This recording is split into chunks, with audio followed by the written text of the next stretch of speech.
तुम क्या सोचते हो? हिंदुओं को चुनौती देते हो? सुनो, हिंदू कौन है?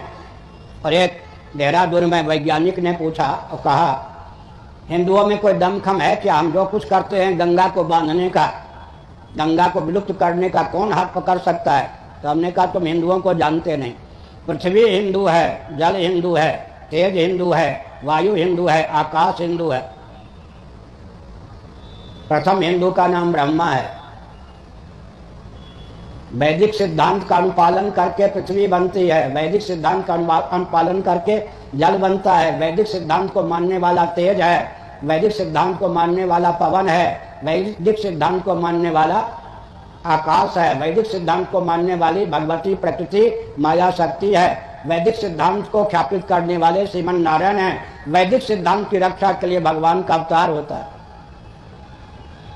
इसलिए एक समझ लेना चाहिए, रावण हो, रहे हो, हिरण्यकशिपु रहा हो, दुर्योधन रहा हो, कंस रहा हो, प्रकृति के एक चपेट को, एक थप्पड़ को, एक चपत को भी सहने की क्षमता इन आतंकवादियों में थी क्या?